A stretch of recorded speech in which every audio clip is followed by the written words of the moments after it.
So right now, one person's skill set is not enough. We need community. So crisis actually brings up collaboration. We need to work together to handle crisis. And like a country, same thing also. Everybody need to work together to handle the crisis. So ability of ourselves, last time, normal times, can. But right now, we no longer is able. So we have to group together. That's called ability in leadership. And of course, thirdly is adaptability. We need to change faster. What we plan today may not work in the afternoon. What we plan today may not work tomorrow. Then suddenly we have, let's say, a big campaign, marketing, launch on digital. Then suddenly PM says, I want to announce things. So it kena me, So I plan things on Friday, on Thursday to launch on Saturday. Then suddenly PM come out, oh, stimulus package. Whoop, whoop. Creates a whole chaos in my plans. And that's how we are in right now, the situation we are in. So we need to adapt. So because we cannot control, PM overrides everything. So we have to just adapt. While behind the scene, plan, execute. So three things we need in leadership: agility, fast, ability, by grouping together with different resources. For example, I'm a member of Vistage. Vistage is a global CEO organization where business owners come together and we brainstorm, because one person have limited ideas. If you have 10 brains, you will have 10 different ways to see the same things.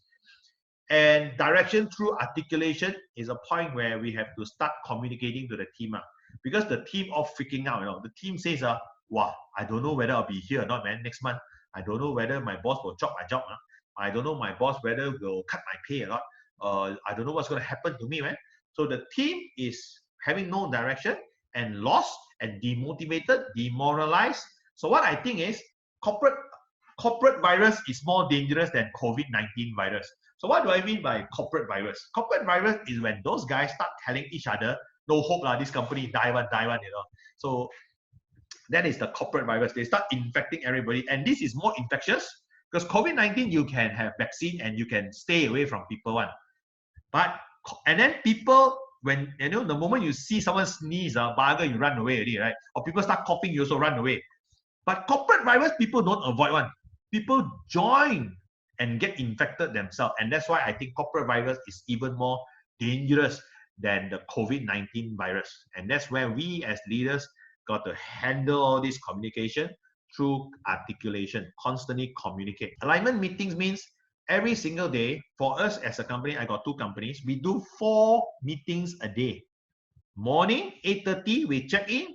What are you going to do today? First thing, everybody Japanese style. Normally in the normal Japanese companies, we stand in one line and everybody brief the learning from yesterday and what you're going to do today and do a bit of exercise one.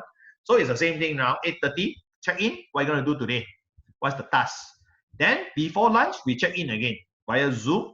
So everybody align, okay, what is the learning? What did we not achieve? What is the objection of the market? What are the challenges? Blah, blah, blah. So we align again, we solve their problems before lunch. Then set a to-do list. Then after lunch, this is a short one, can be run by HODs and typically run by HODs. But the first one, I always chair one. Then the second one, I always go in and join in if the HOD is running or if I'm running because I want to solve these problems together. Number 3 is where HODs run. So they will run their meeting. This is a short one, 15 minutes to 20 minutes only. Align everyone. Afternoon, what are you going to do? And then lastly, number 4 is end of the day. 6:30, we check in again, and that's where I'll chair back what everybody have done, what they have learned, and what else can we do to make changes. Now, a lot of SME owners and my friends ask, what the hell am I doing with 4 meetings a day? Number 1, let me convince you to do so. People are working from home. They have never worked from home, especially for such a long period of time. They may work from home once a while and I do a proposal, send quotation, answer some emails, and that is just 1-2 hours only. Now you're talking about a full day, for 2 weeks already. People are not used to it. People go home, do what? They do what home allows them to do. Chill out, play with kids, watch TV, and just swim and whatever, right? So they're not used to it. So the first stage to change for me is change the behavior. Work from home, same in office, and this is the necessary changes. Because enough people think, I got sofa lah, got nice bed lah, take a nap lah, and all those kind of things where they do at home. But it's not right. So changing the behavior, because we are behavioral specialists, where we go into change behaviors all the time for companies, right? This is work from home behavior change that you can apply in your company. You may not be so intense 4 times per day, but I got one client say, oh, I asked him, so what are you doing currently to align the team? Oh, we have our twice a week meeting. Meeting twice per week? I said, guarantee unproductive. People will be lost. People are going to fail. And because leadership thinking this is like normal days. Normal days, okay lah, meeting once a week lah. Crisis, they increase to twice a week. I said, no lah, bro. You need to do it properly. Twice a day, okay, good champion already, But twice a week, is not the right move. So minimum twice a day. So for me, I do 4 times, or my team will do 4 times per day. And it has been very well aligned. Everybody know exactly what to do, and everybody gets monitored by lunchtime. You've done what you say you will do or not. Then align after lunch, and then end of the day, check again. So everybody very productive to deliver what needs to be done, because there's crisis. If your target market do not work, look for a different target market. So my target market are also B2B, the corporations and large SMEs. So a lot of them are controlled by policy. Sorry, budget freeze. Country manager say cannot use. I don't have access to country manager. I go through HOD level in corporation selling. So what can we do? If the target market cannot go in, we have to create new product for new market temporarily. If people have no cash, sales is the ultimate answer. I need cash. I need sales to have collection and to have cash. If you say like, oh, we have cash, okay, so what can we do? Then the strategy is very different. Let's take market share. So then it becomes a different business objective. So I think it depends on the company's capability. I have one client that has sales problem, but they have no cash problem. So for that, they are going to go and whack the market by as much as possible, because as a strategic move, when competitors are weak, Sun Tzu say what? Kill them, attack them. So that is provided your army is stronger. So it's like if your competitor is weak and your army is very weak, can't fight, no things to eat, it's very tough to win the war. So it's pouring resources. So if the enemy is like, oh man, got famine in my village, the castle, and then no water and stuff, right? That's warfare lah. When we go and attack the enemy and we cut off their water supply, they have no water, they're demotivated and they're weak. Time to take market share. So I would that's my opinion. So leaders have to be constantly working. I give you an example of myself being a leader of my company. I get up at 7 a.m. in the morning and I work until 11 to 11:30 p.m. every single day. Now you may have a longer working hours, so I salute you. But for me, that's the max I can go in one day. I work non-stop. I did not shower. I had no naps. My lunch is basically roti and tuna and olive oil, and I have to eat through this because I got so much things to do, and my team know it. So my team right now is super committed, which I like to share with you how I actually did it, which starts from me. Next thing is adaptability. Adaptability is the ability to change fast. So if your plan doesn't work, next plan. If your plan doesn't work, next plan. So the idea is you brainstorm. Okay, this is the right thing to do. And then when you find an execution, when you execute, there's always execution problem. And that's where me as a sales trainer, consultant, and coach, I always look at the execution of how things are done. So adaptability is the ability to change and change fast. And go back to point number 1, agility. And our team right now is in this 4 stage of change. Number 1, denial. This virus will go away one. Will not last one. So, you know, at the beginning, right, a lot of people think it's a holiday, right? First 4 days, right? The mindset, okay lah, holiday lah, chill lah. Finally, I got time to relax, you know, and people go to that mode. Denial stage. They don't go through the change stage.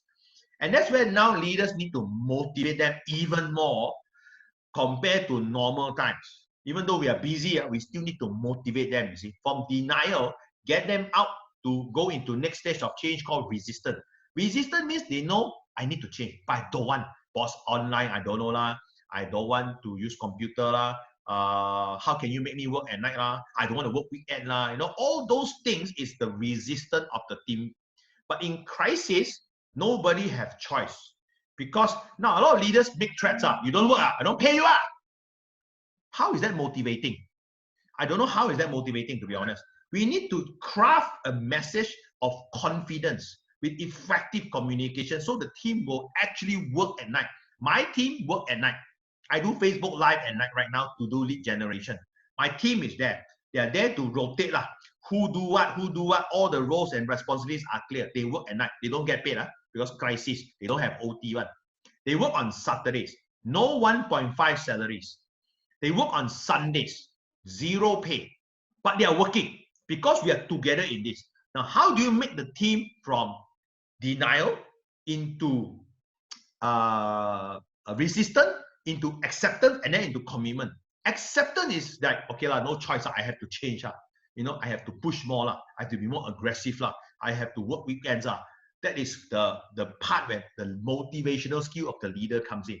Into commitment, the team will say, no problem, let's do it together. Or they might come to the boss, you know what, I see the company suffering, zero revenue, or the retail shop closed, mall closed, or whatever the case. I volunteer 10-20%. Those kind of level of commitment where the team wants to work with the company, to die for the company, to ensure that actually it's not for the company, they'll die for the leader one. So it's all about the leadership that they want to sacrifice their own comfort for. So that's where leadership comes in, super important. Point number one. Okay, so we have to really push it to the limit. So people are freaking out, we need more motivation. We need to motivate them a bit more. Of course, bosses, we always expect people to be motivated themselves, but it's just highly impossible for everybody to be self-motivated, because only self-motivated people can rise to top of the career, but not all staff force like that in reality. Some people still need to be pushed, monitored, micromanaged, and motivated, and that's just reality. I call this the 20-70-10 rule by the late Jack Welch. 20% high performer, motivated, this one no need to do anything, this guy will run one. 10% of the staff in the company tak boleh pakai one, especially if you're a very big company. Small company, then family based. But 10% really tak boleh pakai one. These people need to be kicked out of the company to have new hires, new blood. Okay, they clog the system. Then 70% of the staff that we have is average one. These people need to be motivated all the time in order to them to be productive and successful. This is just reality. I got one sales director in a public listed company share with me once. Hanzo, can you share with me a secret to motivate the team forever, and then they'll be self-motivated? I don't need to motivate them one. I say, I'm so sorry, Mr. Sales Director. This system don't exist one. The job of the sales director is to constantly motivate the 70% to make sure that they will perform. That's job function of sales director and the sales manager, or even the director. So it doesn't exist, this kind of world. So we have to be constantly motivating them. So people are freaking out. They're thinking of job cut, everything. And there are 4 stages of motivation that we can do. First stage is people in denial. This virus thing, nothing one will go away one Business will come back. This is called denial. It's not positive thinking, it's denial. Denial means the car rosa and then cannot start and say, this car can start one, this car can start one. That's called positive thinking, but category denial. What do we do if car cannot start? We call the specialist and save us, and told the damn thing to fix. Not staying there, the car can start one, the car can start one. And that's called category denial. Okay? So in order to get these people out, we need to motivate them out of denial into second stage called resistance. Resistance means people know what to do, but they don't want to do. For example, hey, let's do some online messaging to our customers. Ayo, very leceh lah, customer won't. Or let's say you say, hey, let's call all our customers during tough time. Oh yeah, don't want lah, very leceh lah, customer won't pick up lah, blah, blah, blah. So now they're not in denial. They know they need to do it one, but they don't want to do it, which is resistance. So this is better than denial, because denial means no awareness of realism whatsoever. But resistance means I know, but I don't want, because out of ego, out of fear, out of their pride, so they don't want to do. So we have to continue to motivate them from resistance, move to category number 3 called compliance. Compliance means now, okay lor, you want me to call, I call lor, I do lor. At least they do. So this is at least they execute what we want them to execute better than resisting and better than don't know what's happening. So compliance is stage 3 of motivation. They do. And then from compliance, we need to move them into commitment, which means I will die for you. No problem, boss. I will get it done. You want me to call how many people? 100 dials per day. No problem. I will call 100 dials a day. So that kind of level we want our team to be. How do we get there? We have to motivate them to be that kind of person. But only selected staff force are already there. Most of them, you want me to do, I do law, is in the compliance stage. Okay, so you can categorize your team into 4 categories and see where they belong and do different motivation for them. Because the highly motivated one, then you threaten them, right? Hey, don't perform, you get out, It doesn't work for them because, hey, Burger, I'm working so hard, I'm working 12 hours a day for you. Why, how can you do this to me? But those non-performance one, we can whack them because they are in the 10% group. But for the 70% group, what do we do? So those resistance, what do we say? Okay, and that's where different pitch for different people. So in our actual program, we actually cover that. But just to give you a highlight, there are different pitches to different people, and we will cover that. So team motivation means you have a speech. Okay, I got 20 staff in the company. Let's come in. Let's do a team motivation, team meeting. Then you motivate them by giving a generic speech to everybody. Same direction, row in the boat. We can go do this together. Don't give up. That's team motivation. But that's not good enough. We need to do our self-motivation, which means we need to talk to one-to-one to all the staff to see what are they thinking. Because everybody only thinking about themselves, my family, my livelihood, my job, my task. So they're already thinking that, and we have to acknowledge that people are like that, and we have to talk to them on a one-on-one basis. And from there, we'll find their motivation and also overcome their concerns and get them to be motivated and productive. So that, but this comes from leadership. So we have to do it. We cannot wait for them to come to us with problems. Now it's terbalik.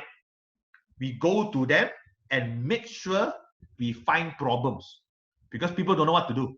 It's like, any problem, come to me. There's like, why my HOD all don't come to me? Because they don't know what to do. They don't know the market feedback, and they don't know the strategy. So now it's terbalik. We go to them. We need more teamwork. What does this mean? Simple point, everybody needs to sell. The entire company is sales and marketing right now. No longer you have 10 salespeople or 30 salespeople. The entire company is sales and marketing. Everybody needs to sell. So for example, I give you an example. Let's say you got 10 salespeople in your company, but let's say you got 100 staff in your company. 100 of those staff must be turned into sales and marketing. Because the problem with companies right now is no cash flow problem. Okay, and collection problem. So all these are cash problem. Cash problem comes from where? Cannot collect. Cannot collect come from where? Have no sale, because the customers have no sale. So they drag the payment. So ultimately, the supply chain is affected and got sales problem. I got cash problem. So the key is, if you want to solve it as a strategic level, everybody needs to sell. It doesn't matter if you are a finance manager. It doesn't matter if you are a HR manager. It doesn't matter if you're a warehouse manager. It doesn't matter if you are a service engineer. Every staff force in the company need to be transformed to be sales and marketing. Okay, so I'll give you an example of what we did. Okay, so I got admin, PA, and video guy. All these are non-techie, not salespeople, not a good communicator. But we have marketing campaigns. Every single day, everybody also need to post on social media. We have to like each other's social media. We have to target our contact list one by one, every one of them. Normally, we acquire business, don't need the help of the like, for example, Joey, my PA. You don't need to go through the WhatsApp list and message them one by one. But that's normal times, because I have my normal business and traditional business running. But right now, there's no other choice. Everybody need to sell. So you need to motivate them first, so that they have this kind of mindset change. And then only you can apply. Everybody need to sell. You got to get revenue no matter what. Now, in good times, I do a lot of team building programs. In good times, I can tell you, clients already fail. Sales team fight with marketing lah, sales team fight with finance lah, sales team fight with production team lah, production team blame the delivery team lah, all kinds of teamwork failure. And in good times, already fail. Now, bad times, some say it's better because they are forced to talk to each other. which is the good part. But there's always miscommunication because people are not effective with it. So that's a teamwork failure number one. Now, rowing metaphor means we are on the same boat. We are rowing together. Nobody can just sit there. Navy SEALs do the log PT training, hold a heavy log, and everybody need to hold a log. If not, cannot lift above the head. So in rowing means everybody row, but we don't know where we are rowing, you know. That's the problem. We cannot see the land, and we don't know when we are going to sampai. So, but we have to continue rowing, so we have to motivate them to row, even though we do not see the land. And in tough time, everybody need to sell, and everybody need to be marketing. So I gave this idea to a property developer many years ago. So it's a small company where they have 10 salespeople, but they have 100 staff. And I share with the boss. The boss always say, "Hey, boss, Hanzo, I got limited resources. I'm not like your big company with 100 salespeople, you know. So I cannot do what you say." What I say, "Boss, you got 10 salespeople, but you got 100 staff, right? You got 2 companies, so you got 100 sales and marketing staff, you know, because your product is B2C, which means everybody also can buy property one." They say, "Yeah, what do you mean?" I mean, example, let's say you are a village and people attack your village. You got 10 warriors, can fight one. Oh, you come on, I fight with you. But then the enemy got 50 people. You got 10 warriors only. Are you going to make your 100 villagers the warriors or not? Of course, right? Because you have no choice. 50 people attacking your village. You cannot have your 10 people help. So in tough time, everybody are warriors now. You're not finance, you're not admin, you're not logistics. Everybody is sales and marketing. So this is called teamwork. Even though they're admin, you still need to do your part because you are getting paid. If you're unpaid, then different story lah. Maybe they are very demoralized. But they are all paid one, you know. So we make them become sales and marketing. So for property developers, we give them the same idea also. Every staff force in your company right now are social media experts. They have to post. And every day have to post. Every day people need to monitor that because there's no other choice. Now it's crisis. Everybody need to do sales and marketing. So that's called more teamwork. Okay, turn all your stuff into sales and marketing lah. Basically what it means. And if they resist, that's where motivation comes in. Why they need to do it, you know, what is it in for them and the company. So it goes back to that. So if motivation fails, that's mean leadership ability has to change to go back into motivation and then go teamwork. So the cycle goes on. Point number 3 is you need more value. So what is more value? Number 1, all our product and services right now need to solve critical pains of the customers. If our product cannot solve, it's like a luxury, it's like it's a want, not a need. It's very difficult to sell right now. So we have to position the product or create new products or target new market that can sell our product. Because customers are not going to buy anything new right now because everybody is on cost cutting. So they only want to purchase things that can help them solve critical pains. And we also need new method versus our competitor. You see, crisis creates creativity. What does this mean? It means that the competitor is getting smarter and smarter. The competitor is launching new innovative ideas. They are changing how they do their business. So now we don't just fight competitors in a normal traditional sense. We have to fight the competitor in the new world where they are banging their heads to come up with things that work right now. So a lot of innovation is going to create in these tough times because that's what crises do. Crisis is a cleansing process. It's a survival of the fittest. Those who can change fast will survive. Those who stick to their old way and traditional business way is not going to survive. And that's why it's a cleansing process. So if we want to survive, we need to change, and we need to change fast and immediately. And the problem is we do not know what works. You have to go through the 4-step process I highlighted. Just do it. Fail, make mistake, learn from it, improve, and repeat the cycle until we are successful. So let me continue. And of course, service cannot fail. So if you fail any customer right now, they will instantly switch. So very critical, we cannot fail the customer. Those days we can fail customer, do recovery, but right now we cannot fail. First of all, why we provide value? 2 things. Number 1, retain the customer so they don't buy from another person. Number 2, acquire new ones because the current one may not give us enough revenue to sustain our cash flow. So we got two purpose for value add. And there are four value adds to do. Number one is our product value. How can we give more? Right now in crisis, this is a crisis-based value. Give more compared to our competitors.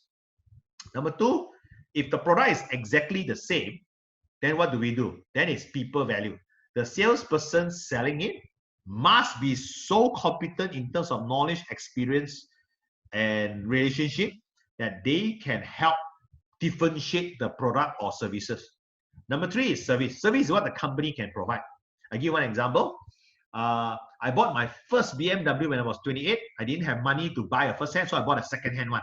So I bought from a car dealer. And then this car dealer is called Yap Brothers. So it's a big car dealer. And one of the service value they provide is, if your car breaks down, we will send a tow truck to you for free. And we will tow the car to any workshop that you want, not just their own workshop. And it's free of charge. Because they know from statistics how many times your car can break down. So they count. Car, tow truck, 150, 200 ringgit one time. Your car maximum breakdown 3 times, only 450 ringgit. Right? And then it's their own tow truck some more. So the cost is low, but value is high. So that's how the company differentiate themselves. That's called service. Service value is not from the salesperson one, because the salesperson is under people value. For example, some people say, oh, you can call me anytime, Mr. Customer. Let's say you're the sales rep. You can call me anytime. 8 o'clock, I will pick up the phone. Another sales rep, 6 o'clock already to talk, because company phone, don't call me after 6 or 7. So this is different. Salesperson A, good value. Salesperson B, no value to the customer. Okay, so that is called people value service. But company service is the salesperson's what the salesperson cannot give. It's designed by the company one. So company value. Company value means branding, CSR, like Spritzer, right? So Spritzer right now is giving a lot of water away. Some company give a lot of masks away, give a lot of sanitizer. Now, why do they do that? Because they want to score company value. They want to show CSR. They want to show that we are social responsible company, and we do this kind of thing. Now the mask, you see the amount is very small, 2,000, 5,000 maximum. But they get social PR. People post about them. People forward viral WhatsApp around. So they get that kind of PR points. They also do social responsibility work, but they also get free marketing. 2 in 1. Why not, right? And especially for a company like Spritzer, you got so much stocks right now. You just because nobody go out, so when nobody go out, nobody buy mineral water. Because Spritzer, it's a product where you actually go and buy one. You won't buy water back, because everybody got filter these days. So their business go down. So what they do? They do PR, company value. And in the tough times right now, our normal proposition, we are fast, we are good, we are cheap, is no longer relevant. We need to change the pitch. So this is what we cover in our programs called new method. Okay, because people buy like to have, they don't buy must have. Sorry, they buy must have, they don't buy like to have. So we need to change our method into must haves. Okay, and that's where the value add comes in. I'll share with you about a program later on how we can come together as a community. So more service. So right now, in crisis, we cannot fail the customer, period. 0 failures, 0 mistakes. Because in good times, we fail the customer, it's okay, we bring them for beer, counting a bit, But in crisis, because people are very emotional. So the moment we fail, when emotion go up, intelligence come down, and people just, okay, I punish you by switching to your competitor. I don't buy from you this month. Next month, tengok dulu. See how you treat me. So it's very dangerous for today when we fail. So companies, crisis creates this kind of change, you see. It forces company to up their level. And that's why this point is very important. We cannot fail the customer in crisis ever. However, if we still fail, then make sure we have a very good service recovery program. If we fail, what do we do? And next question is, are the team trained and competent to manage this kind of customer or not? Where customers are very angry, scolding you, cursing you, Can the team manage this type of customer or not? If they cannot, right, they're a bit sarcastic, gone.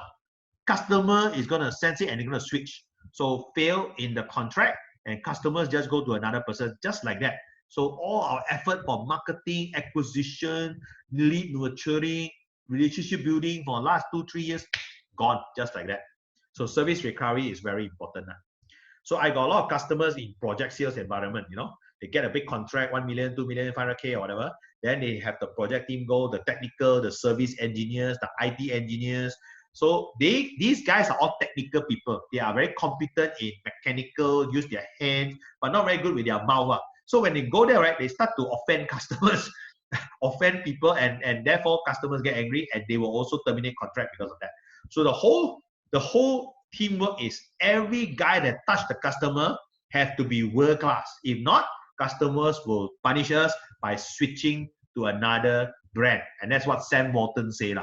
Customers are the boss, and they can punish us by spending their money elsewhere, which I truly believe. And that's and even more important in crisis. So some other points. Number one, these are the self-affirmations to help people that's very demotivated and very negative and very down. So if you feel that you are in this category, then here are some things that can help you out. Agility. We have to affirm to ourselves, you know what? I'll be fast in planning, decision making, and action. Adaptability. I will change and keep changing no matter what. And communicate to your team. Last time, team always complain, directors no direction. Directors always change direction. Now, we have to communicate to them. This is the new norm, accept it. So I will change and keep changing. Point 3, aggressive. If we are the leader, this is the thing we must tell ourselves. I will push, motivate, and drive my team. We have to push. This is not the time to do coaching and a slow pace kind of democratic way. Now is crisis. We have to push. And for me, my opinion is directorship. Directorship means we need to use directive leadership. Push them and tell them what to do and get them to do it. Nobody can ever tell you no, no, no, no, no. So we have to use this type of style to get out of this crisis. Ambition. I will survive this. I will be stronger and I'll be more successful. So we have to give hope to the team. If you always communicate to them, I got no business don't know how to collect money I don't know whether our product can sell or not If we keep communicating like this to them, leaders defeated, every staff will be defeated. So we cannot be defeated. We have to be strong. Another point I'd like to share. Ability. So some of you attended my leadership program. This is not new.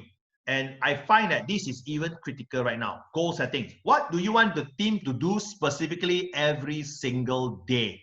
What do you want to achieve every single day? We need to set goals for them, because they don't know how to set. This is not another day on achieving KPIs. Because this is work from home, number one. They are not used to work from home. They do not know what to do at home. They cannot get up on time, no discipline. They relax, they start to do things that home allow them to do. So every single day we have to set goals with them. So for me, I log in 4 times per day. Okay, 4 times per day. The first week of change, right? All my team log in 8:30 to 9:30. We do briefing, goal setting, everyone aligned. We know what to do, right? Okay, so go out, start fighting, war. 12 to 12:30, come back. We do problem solving. Give me market feedback. What is not working? What did you say? What did customers say? Then we align. We try to fix the problem. Then lunchtime. After lunch, we log in again, 2 p.m.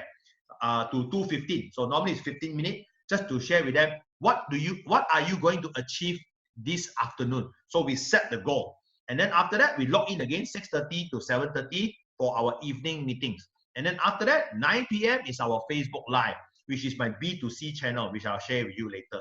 So it's all about aligning the team constantly, giving them specific things to do, and come back to you with the task that they have done or market feedback. So it's goal settings. People do not know how to set goals right now, what to do on a daily and weekly basis. So we have to go into this kind of daily and weekly plans. I have my week plan, but my plan seems to go by day. So that's how I run my SME. So if you have a better plan, perfect. But that's how I run it currently and seems to be working because we have revenue generated from new clients. We have cash in the bank coming in. So cash flow is not that bad. So cash flow is coming in and we're only in this crisis for how long? 2+ weeks, 3 weeks. And we're already seeing the result. So as we proceed, because I already planned 0 revenue for 6 months. So I asked myself, if I got 0 revenue for 6 months, what am I going to change? And boom, in 9 days, I created a new sales model and things are working out. So that's called agility. We need to act fast, okay? So I like to inspire you that if I can do it, anyone can do it. It's just a lot of hard work and a lot of brainstorming with myself actually, and figure it out through the trial and error. Now, that's where after they know what to do, but they will ask you, how am I going to achieve this goal? Now, it could be a logistic goal. It could be a finance goal. It could be a sales goal. It could be targeting new clients. It could be customers don't want to reply you at all. How are you going? How is the team going to achieve this? That's where the strategy comes in. The team do not know how to achieve anything in this tough time. It is just something so new to everybody. So we as sales leaders need to give them a strategy. So there are many strategies that we have to get them to do. So for example, if your strategy is increasing engagement, client engagement, that means you want to build relationship. So our entire strategy is all about that. If a strategy is collection, I need to go and collect all the money. So the strategy is to teach the salesperson and the sales team how to do collection. If your strategy is about, okay, we still can tahan, cash is not a problem, but let's go wall up competitors. So if yours is to take competitors' account, so the strategy has to be articulated. Next thing is resources. Point number 3. What resources do we currently have that we can instantly leverage on? So I give you one example. This is from a small company perspective. My new client actually, so they asked, Hanzo, we are a retail store micro business and we don't have database. You talk about database for retailers. This is a retail example. So I don't have database. So what can I do? I said, actually, you already have database. You have Facebook account. You got 2,000 friends there. That is your database. You start from there. So we need to give them a strategy and use whatever resources they currently have. So that will be a short session. Obstacles. It comes every single day. For me, how I handle the obstacles of the market, I get my guys to talk to 1,000 people a day. Okay, call, contact lah, and 400 feedback. So because I got market feedback, 400 market feedback a day, my brain can think how to tackle it. Because if I just do my planning and I do not have market feedback, I don't know whether it works. And that gives me problem. So in order to get real practical feedback, talk to customers, talk to prospects, see what is the objection, and from there we see the obstacle. We are able to move on to implementation, which is our next slide here. Communication. We need to be constantly communicating to the team. And right now, my clients, a lot of them are telling me, text message is my communication. We all know how terrible text message is as a form of communication. So don't do so much text message. Get face-to-face, do voice, do face, do share screen, do share files.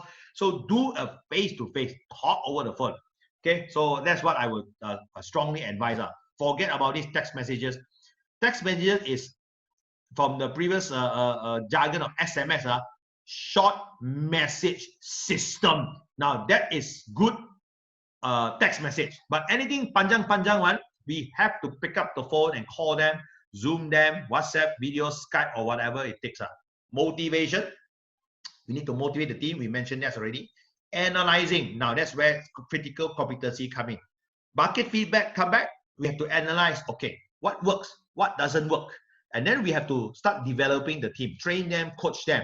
And that's what we do right now. Week number 1, we seldom do it formally because we just want them to do, and we keep failing, and then we figure it out.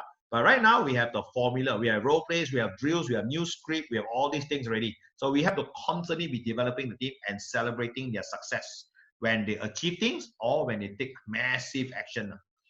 Next, some opportunities here.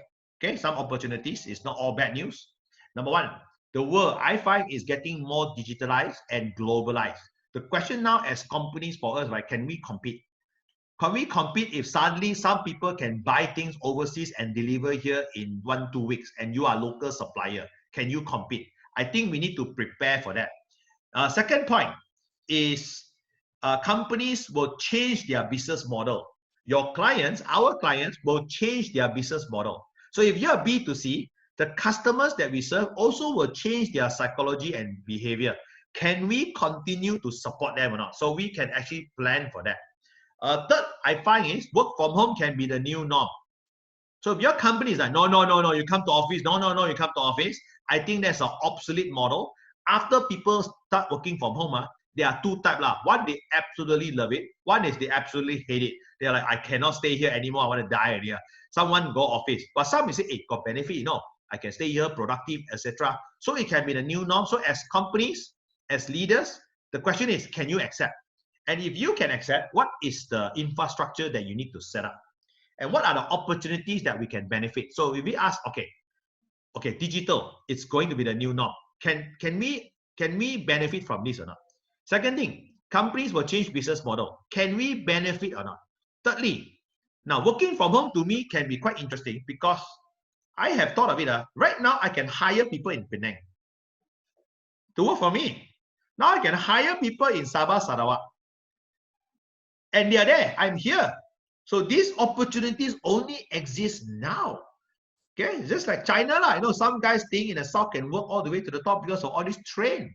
They can be like few hundred kilometers away from the office, but they take only 1 hour train. So the connectivity will change because of the train system there. Here, it's all about this internet infrastructure. So can we accept it or not? So some opportunities that you can consider. Sales models. So these are 4 traditional sales models. What kind of sales channels are you using to sell? So some people are using the phone. So telemarketing, or salesperson set appointments, go and see customers using the phone to sell. Online is a channel. Everybody is moving online right now. Reckon not every product can move online. Like example, like oil and gas, sell pumps, valve, automation, all these very technical products obviously can't go online. But a lot of products actually can go online or use online to sell, or at least use online to market. Channel sales, going through another person. Right now, I got clients have so many opportunities in so many collaborations because crisis creates collaboration. We work together. Last time is, you do your thing, I do my thing, and compete and see who wins. Right now, even competitors are coming together. Hey, we need to work together on this, man. I won't survive.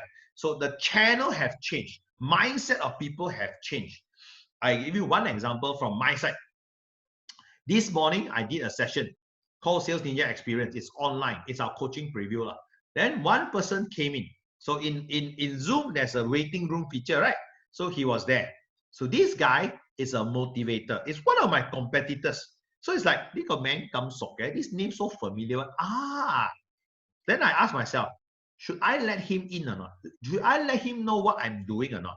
So I thought about that for a few minutes. And then after a while, I say, you know what? Law of abundance. Let's let him in and give him some points so that he can go inspire his clients. Because to me, honestly, I do not want to see any clients dying. I do not want to see my clients getting chopping off the staff force. I actually don't like to do it because I'm not doing it, man. So I don't wish to have this kind of condition to my clients, especially my clients. So I said, okay, since I don't know this guy is a competitor, never mind, come in. So I give him some points, He's in the training business, selling sales training, motivation, exactly as what I do, leadership program. But I share with him some ideas. I think that's where collaboration comes in. You can work with competitors, but we need to change 3 things. Number 1 is our new mindset. Can we accept this kind of thing or not? Working with competitors. Number 2, new model. We need new distribution models to reach our customer. And thirdly, will be new method. The things that used to work in the past now doesn't work anymore. We need to change it.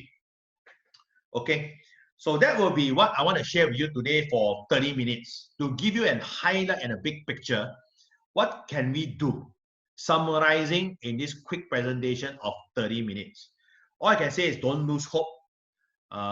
Continue to innovate. You might want to come up with new product for different target segment. You might want to downsell your product to serve the lower end market.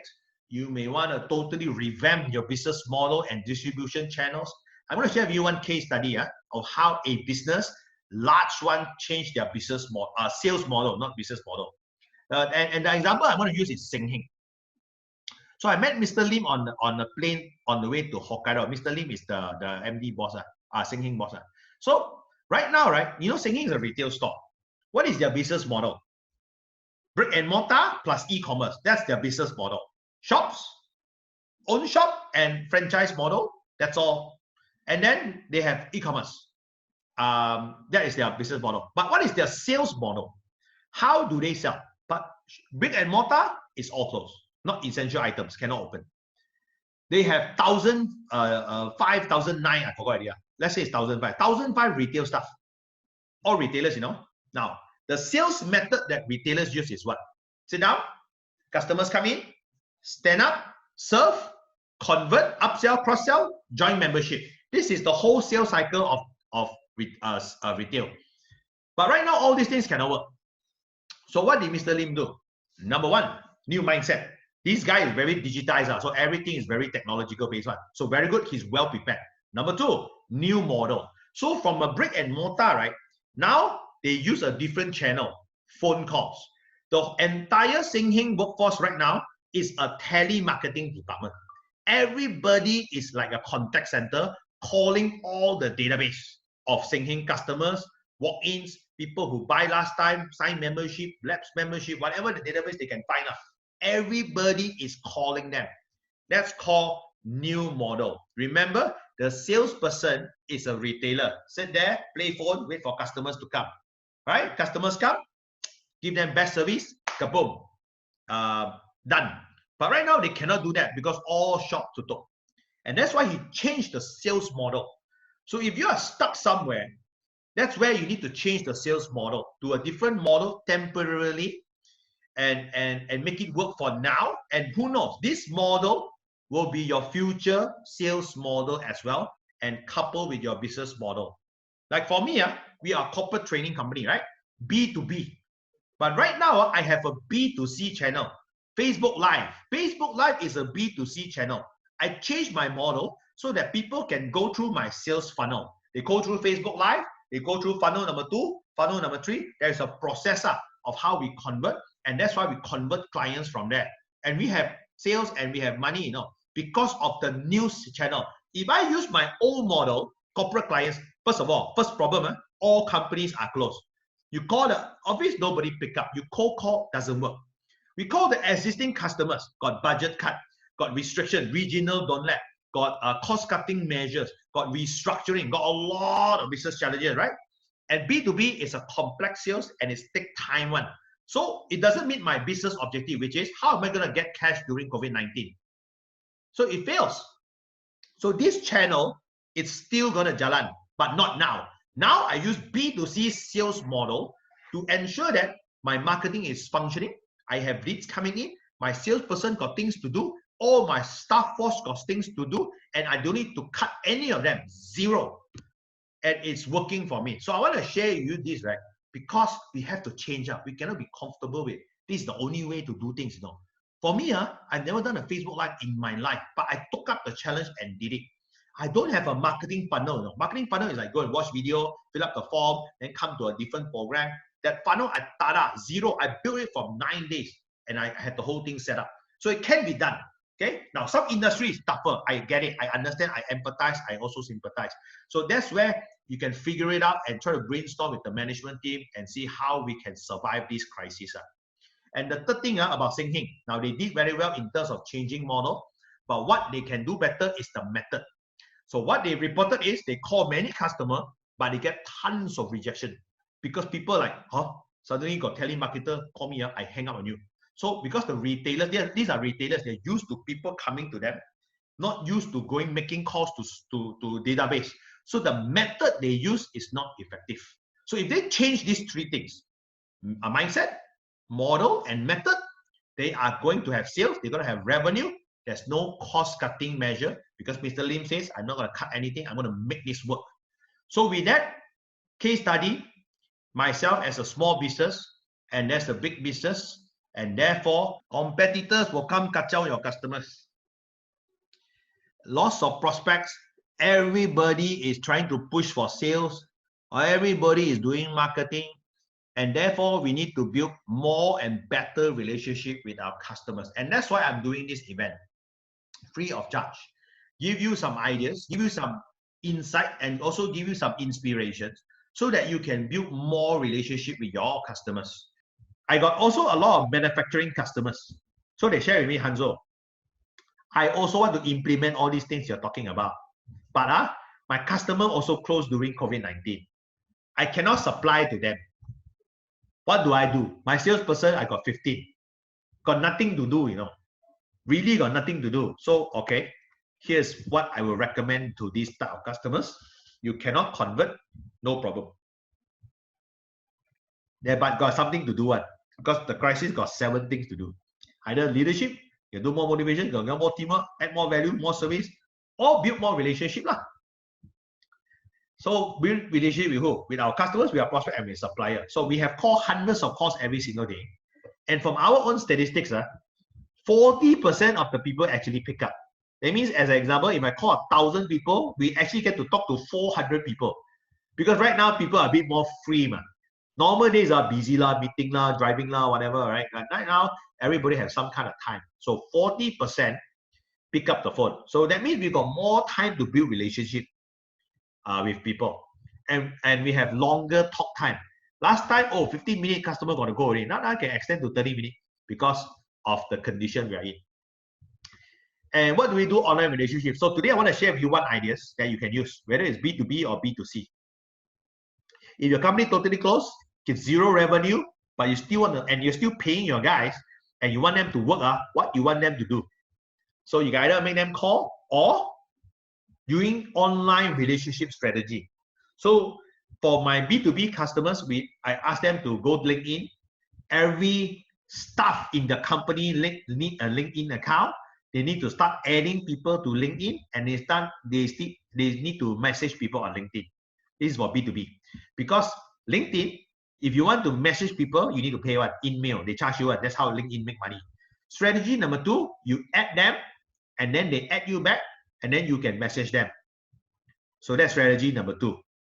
And let's say, because LinkedIn only allows you 250 people to add for one profile. So if that profile full already, you register profile number 2, and you can add another 250 people. So got multiple profile on LinkedIn, and that's the manipulation of LinkedIn. Unless you want to pay like we are paid users, so canggih a bit the features. Where was I? LinkedIn. So you can message people. And number 3, this is crucial, where we can make all the team do it one, which is we start commenting on people's posts. So whatever they post, business is stuff, blah blah blah. So we communicate. They post things like, things we need to change. Then we comment. That's relationship building, but we have to do it with a lot of people. So that's LinkedIn. We can do the same thing for Facebook also. We start to comment on people's stuff. Last time, what people use for Facebook? Personal consumption. I do it because I want to entertain myself. But social media is social engagement. We need to talk to people. And this is the time to do so. Social crisis allows people to socialize. So every team member, give them the target. I want you to talk to 50 people, comment on 50 posts and stuff like that. They need to have a target, because leadership need to give them direction. If we give them like message as many people as possible, they're going to talk to 5 fellas, because the goal is not specific. So we have to set that kind of target. My guys have 50 conversations to make every single day. 100 for one of my companies, 50 for the other one, because the other one is selling B2B one, so they got no mobile phone to call. I got another company which they have mobile phone one, so that one can engage, so the social interaction can be less. So you see what is your condition, and you can make a decision based on that. So comment on people's posts, relationship building. Okay, so everybody can do. So your entire company can do. I got one customer, got 150 staff. They say, I got nothing to do, but I still have to pay bundle government. I say, okay, got things to do. Here's the things to do. Here, set the new things for them to do, because the old things to do cannot work, because we need to change. So there are 3 things to change: new mindset, new model, and new method. So these are 3 things to change. So new model. And lastly, is more hard work. With all these things requires a lot of hard work. We as leaders need to step down, need to go in to meetings, need to micromanage certain things, need to push. So in crisis, no more comfort zone, no more complacency, no more chilling, more hard work also. So the team is going to resist the change. You're not going to like it, but that is how we get people out of comfort zone. It's not to make them like it, it's to make them embrace it, challenge it. Just like you go to gym, the guy asks you to do 10 push-ups, and you want to die at number 8, but the gym instructor will ask you to do 12, because that's how coach are. Coach is meant to push us to the limit because we can one. But because we want to do it ourselves, we won't. Even though got that simple metaphor like doing 10 push-ups, we end up doing 8 because pain, I don't want to quit. But coach said, no, cannot, you can do it. Then you're like, okay, I do 10, So persistent break resistance. So we have to constantly be in that kind of mode to break the team resistance and even customers resistance. Okay, and the marketing cannot stop. So do not cut your marketing budget. Continue to market.